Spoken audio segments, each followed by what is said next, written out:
Hi, once again welcome back to obstetrics and gynecology videos. In the previous video, we have seen the development of placenta. In this video, we are going to see about the abnormalities of the placenta. In that first one is Bartle-Door placenta. In that case, the umbilical cord is attached to the margin of the placenta. See, in the placental development, I told you that the umbilical cord will be attached to the center of the placenta. In majority of the cases, it will be attached to the center of the placenta. But here, in the case of Bartle-Door placenta, it will be attached to the, here you can see, it has to be somewhere here. But here, you just see, it is attached to the margin. See, in this picture it is very clear. Actually it should be here in this pointed area, but it is attached towards the margin of the placenta. That is known as the Bartle-Door placenta. And next one is circumvallate placenta. That is doubling back of amnion and chorion, and it forms an opaque ring on the fetal surface. Here actually the fetal surface in the placental development, I have told you that it is having two surfaces, maternal surface and fetal surface. And fetal surface of the placenta is covered by the amnion and chorion, and it gives a glistening appearance for the placenta. That already we have seen. But here, instead of a single layer of amnion and chorion, here two layers of amnion and chorion will be there. So it will give an opaque appearance. It won't be having the transparent appearance. It will be having an opaque appearance.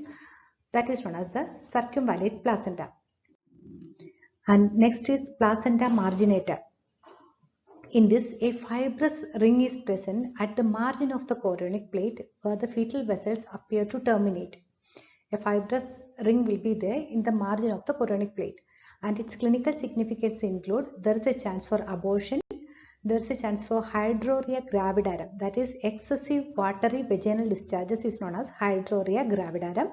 There is a chance for antepartum hemorrhage, that is if the bleeding is occurring during the antepartum period, that is known as antepartum hemorrhage, and chance for IUGR, that is intrauterine growth retardation chance is there, chance for preterm delivery if the delivery is occurring 36 weeks of pregnancy, that is if the delivery is occurring before the completion of term, that is known as preterm delivery. There is a chance for that, and there is a chance for retention of placenta after the delivery of the baby. Actually the placenta should deliver, but here the placenta will deliver. Sometimes a portion of the placenta or sometimes entire placenta itself may remain inside the uterus. So these are the clinical significance of problems of this placenta marginata. Next abnormality is velamentous insertion of the cord.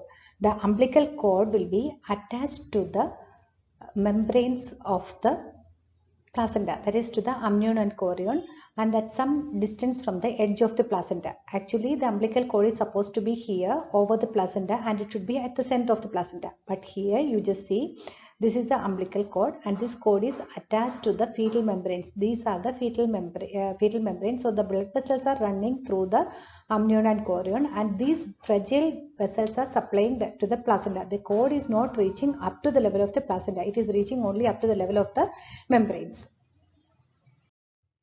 And next is bipartite placenta. If the placenta is divided into two portions, here you can see in the picture it is having two sections. Actually in the normal placenta, I told you that normally 20 lobes will be there, and all these lobes will be together and it will be like a flower bouquet. And if a portion of lobes are in one section and another portion is in another section, two separate sections are there, that is known as bipartite placenta. Next abnormality is succinate lobe of placenta. That is if one lobe of the placenta is away from the main placenta. Already I told you there will be totally 20 lobes in the placenta, and all these lobes will be together, and in that if one lobe is away from the, or if it is separate from the other lobes, that is known as a succinate lobe. Here in this picture you can see here all the 19 lobes are together and one lobe is away from all these lobes, and the blood vessels are passing to that lobe. And the complications or the clinical significance of this succinate lobe of placenta is when the placenta is getting separated during the placental separation, during the time of placental delivery, this placenta will get separated and it will deliver, and when it is coming downward, these fragile membranes and blood vessels may break and this lobe of placenta may remain inside the uterus itself. So there is a chance for retention of that lobe inside the uterus. And if this dead cell, actually once after the delivery of the baby, this placenta will be a dead cell only once if it is separated.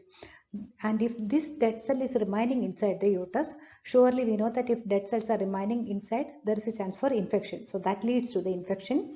And another complication is if something is remaining inside the uterus, if placenta or bits of membranes, or if something is remaining inside the uterus after the delivery, there is a chance for severe bleeding also. That is, there is a chance for postpartum hemorrhage, that is bleeding in the postpartum period. So these are the problems of this succinate lobe of placenta. And next condition is placenta spuria. In the previous condition, that is in the succinate lobe, we have seen that blood vessels were passing through that succinate lobe. But if the communicating blood vessels are not there in the succinate lobe, if such vessels are not there, that we are calling as placenta spuria. That lobe or that type of placenta is placenta spuria. And how can you diagnose it? Means we can diagnose it when you are observing the placenta after the delivery. If you are observing, there will be a gap in the chorion and there will be a torn in the blood vessels in the separated placenta. The next abnormality is placenta membranaceae.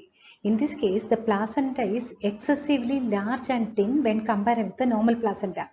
Here what is happening means, usually in this case, the placenta will be developing from in the normal case, the placenta will be developing from the chorion. That also from the chorion frondosum of the chorion.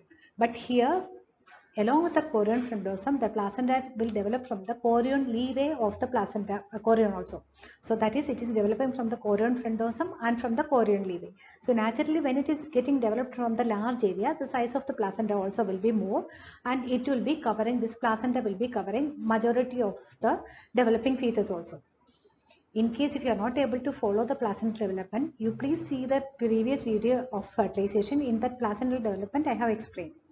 And the clinical significance of this large placenta include, there is a chance for placenta previa. Placenta previa means the placenta is located in the lower segment of the uterus. In the normal cases, the placenta will be located in the upper segment of the uterus, but here, due to the large surface area, it may come even to the lower segment of the uterus also. That is known as the placenta previa. And another one, there is a chance for retention of the placenta.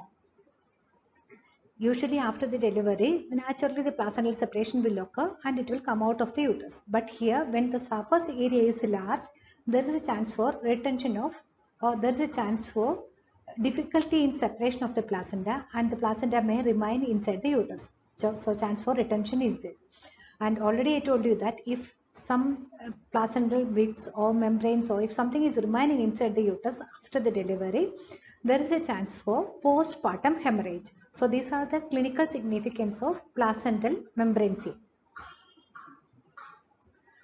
So that's all about the abnormalities of the placenta. Thank you for watching this video. We will be meeting soon with the variations in the umbilical cord and amniotic fluid. See you once again. Thank you.